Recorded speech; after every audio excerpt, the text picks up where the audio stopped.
This you'll love this. So I was in Kansas City. I'm working with Casino, looking at getting the product, and they ran because they had to power up. They didn't want to take down their data center. They're trying to move stuff around. They took those, what do you call those cables? Extension cords. Yeah. And ran multiple extension cords, hundreds of feet, to keep certain things running so they couldn't have a downtime. So they said it was cheaper to buy a whole bunch of extension cords Hell yeah. than getting all the extra redundant power. It's time for the Prosiliency Podcast, aka DR in a Bar.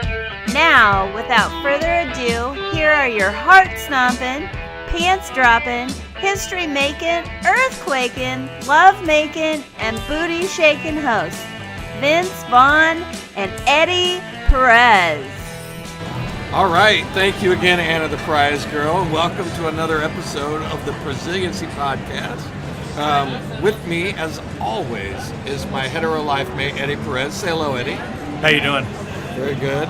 And we actually have a special guest today, right? Yeah, we have an amazing special guest. So Mark Mason is a solution architect for a very, let's just say a very, very, very, very large company. Yeah, I heard they're really small. Yeah, Compare. Yeah, exactly. It may rhyme with Hewlett Packard. It may rhyme with that. But anyway, Mark, thanks for joining us today. Yeah, thanks for having me, Vince. Awesome, very good. So, and where are we at, Eddie? Well, we are at Ceasars in Las Vegas at the Gordon Ramsay Pub and Grill. Yeah. Having some great food here. Yeah, it is. It is really, really good, right? City number 5 or 6. This is city number 1, 2, 3, 4, 5. 5? This is city number 5. City number 5. 14 episodes, 5 cities so far. We're global travelers. Absolutely, man. And Mark, coming to the Gordon Ramsay restaurant was kind of a bucket list item for you. Yeah, absolutely. It's always been my dream to open up a restaurant one day, and I wanted to taste his food, hands-on, prep everything. Yeah. Great experience. Yeah, didn't disappoint, did it? He's good at doing lobster, right? He's really good at making lobster, we heard. I hear it. So on July 4th weekend, you said I asked what your favorite restaurants were, and you said, you really make your own food. Yep. So what did you do July 4th weekend again? So that weekend I made a butter poached lobster. So you take a little lobster, you boil it up real quick, just enough to get the meat out of the shell, and then you throw it into a simmering butter pot. You let it cook for about 3-4 minutes, and completely cooks through, melts in your mouth, gorgeous texture. So don't ever say we don't add value here at the Prosiliency Podcast, because now you just got a great recipe for butter poached lobster. Yeah. I love that. Okay, very good. So we all have our beers today. So I'm drinking the Innis and Gunn. So the Innis and Gunn, as it actually happens, is Gordon Ramsay's favorite beer, according to the waiter. So I'm having the Innis and Gunn Scottish Ale. What do you have? Well, I'm going to tell you after you taste yours. Oh, you want me to taste mine? Yeah. I'll tell you, I'm expecting great things. That means it's going to suck. I'm expecting awesome things.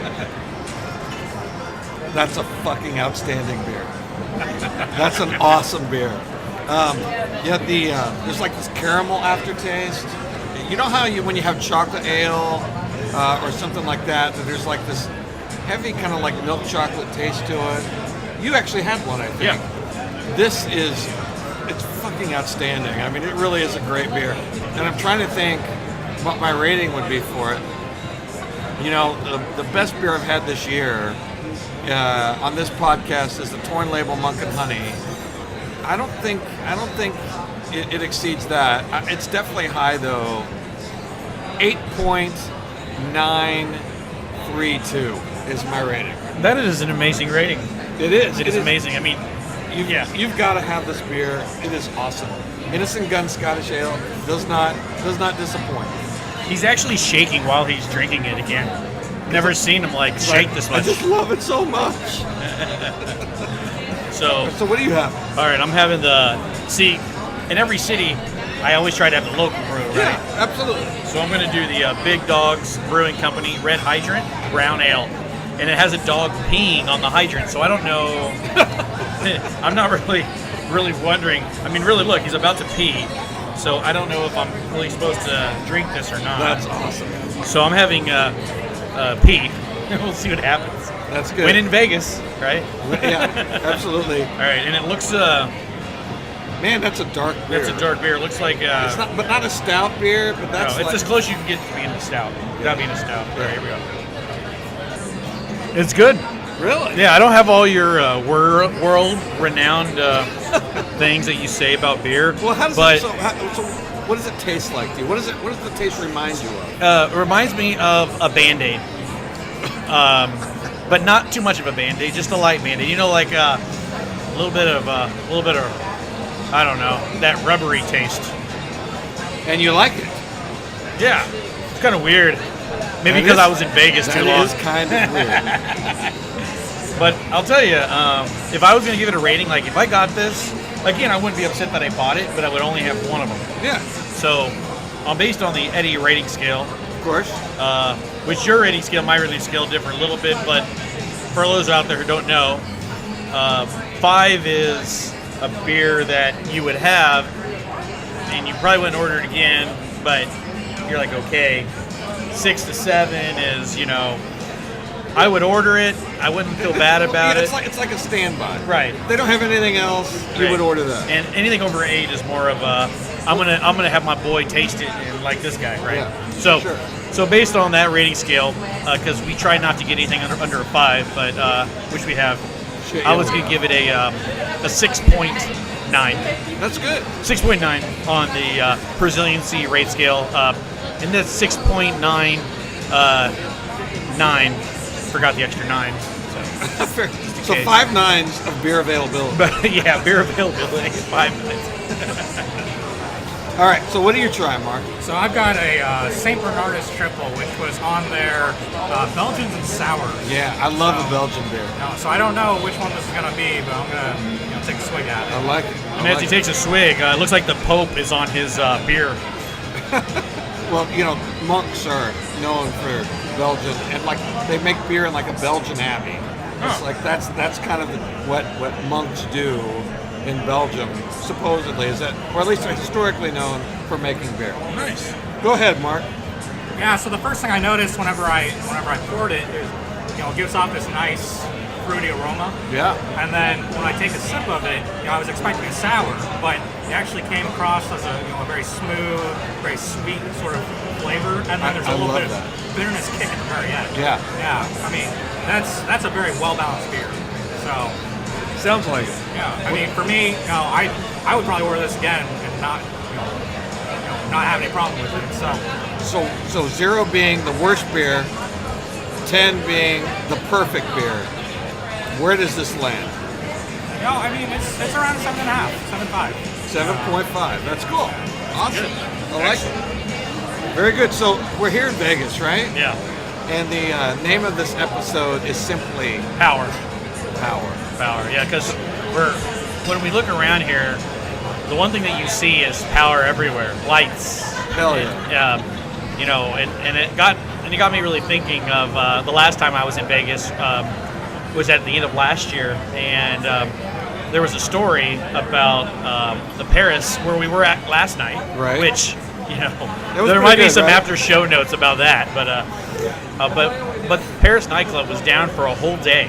The whole Paris hotel. Oh yeah, the hotel, everything, casino, the hotel, everything, and because of a construction issue, and these places are designed to be resilient within their own power structure. Well, they should be. Right, but the issue happens sometimes it's out of your control that you can do, whereas in a lot of times, if we're in Kansas City and KCP&L or whatever says, well, we just shut down the grid, and there's usually only one major power company that services a certain area, you're at their mercy. So, that's where making sure that battery backups, generators, are available within your own grasp to not be so reliant on them, because they said that undisclosed amount of money, but I'm going to assume that casinos are not here to lose money. Yeah.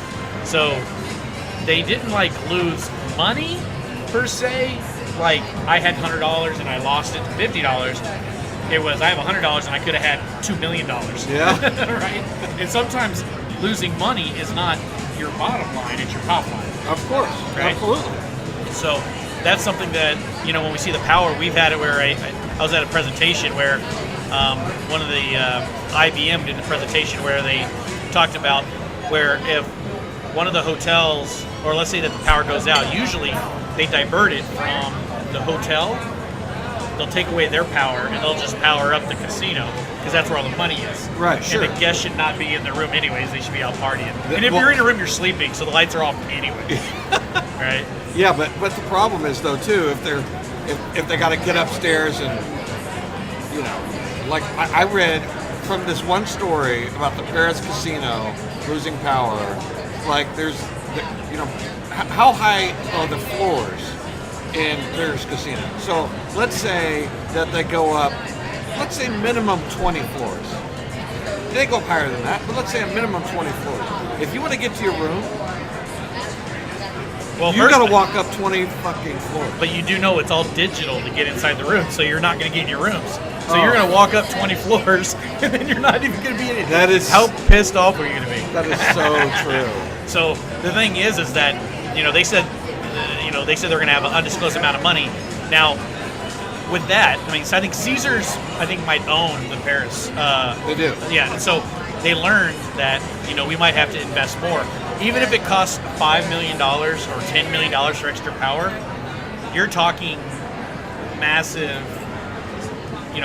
savings still, because there's a Kansas City. This you'll love this. So I was in Kansas City. I'm working with a casino, looking at getting the product, and they ran because they had to power up. They didn't want to take down their data center. They're trying to move stuff around. They took those, what do you call those cables? Extension cords. Yeah. And ran multiple extension cords, hundreds of feet, to keep certain things running so they couldn't have a downtime. So they said it was cheaper to buy a whole bunch of extension cords Hell yeah. than getting all the extra redundant power. The problem is that when you're doing those migrations and you worry about power and something bad happens, you're in trouble. And so it was risk versus reward, and they saw risk, they decided to do it. Nothing happened. Thank gosh for it. But that's sometimes where power is so important to be redundant, in a strategy, but also understanding things that are outside of your control. You need to be able to try to bring it back into your control. UPS power supplies, because a lot of times people forget about the data center. We'll put in a system and they'll say, oh wait, I don't have enough power cords. I don't have enough power slots, or I just overran my consumption, and now the whole system went down. So what I was reading about this particular issue is that obviously you got people feverishly working on getting your shit back online, but you've also got people working feverishly to try to borrow power from other people.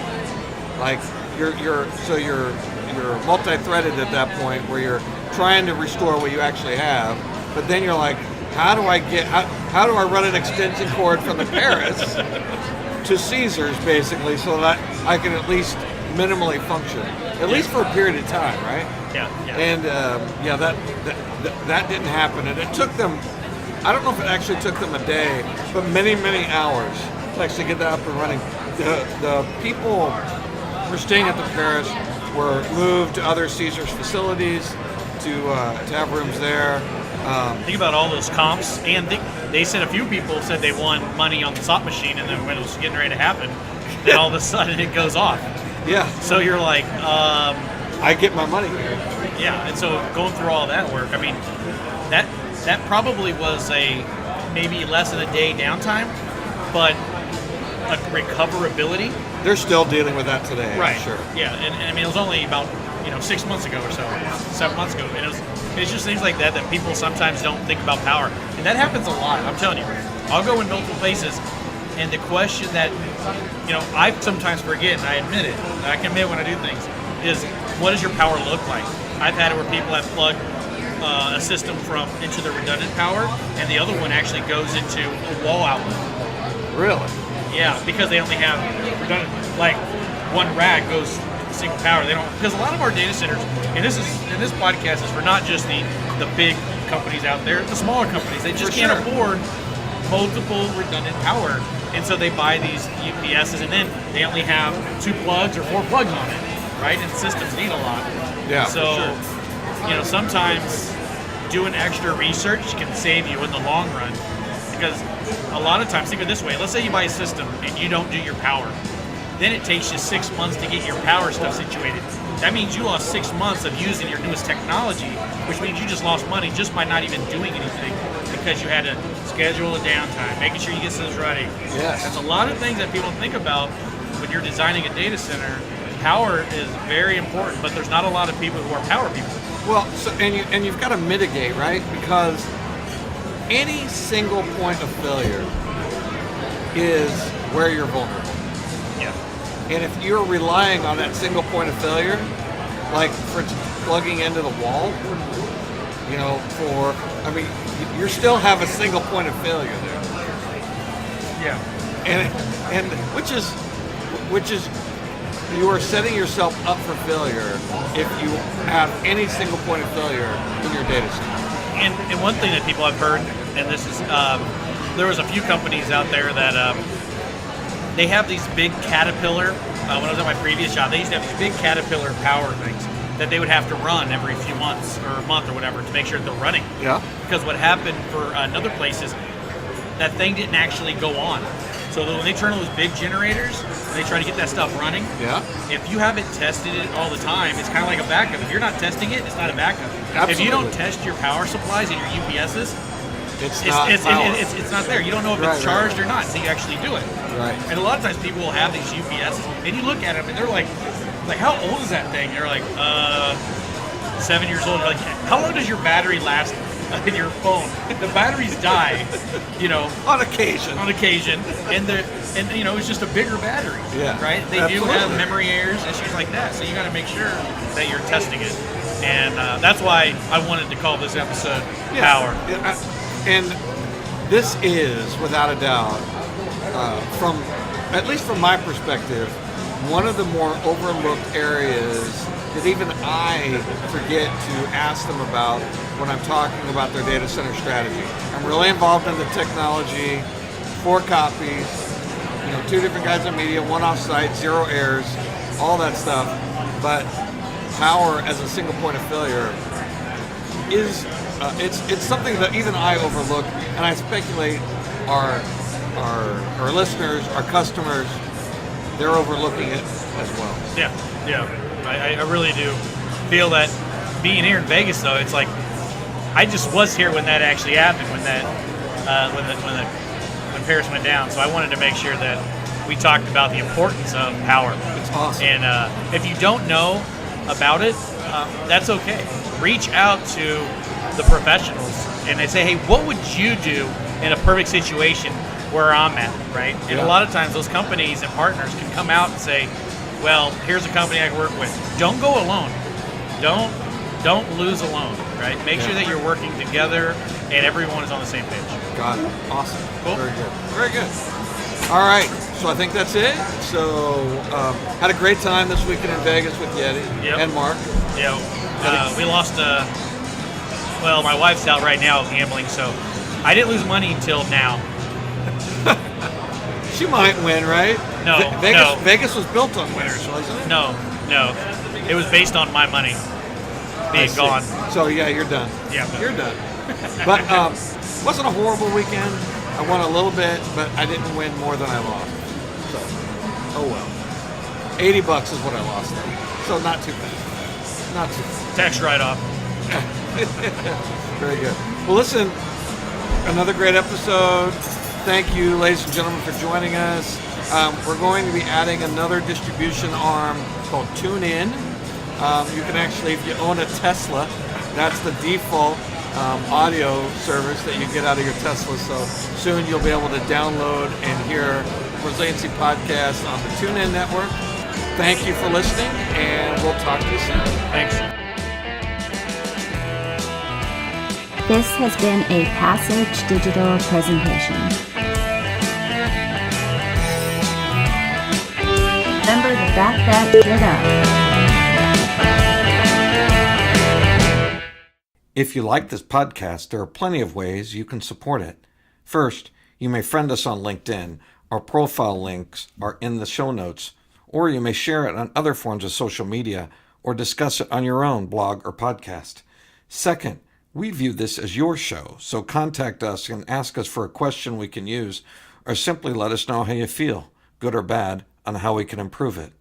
Third, rate us in the app stores and leave us reviews. If you hate us, feel free to 1-star that shit. But remember, 5 stars give you total consciousness on your deathbed, so you have that going for you, which is nice. And lastly, please visit us on the web at prosiliency.com, prosiliency.com.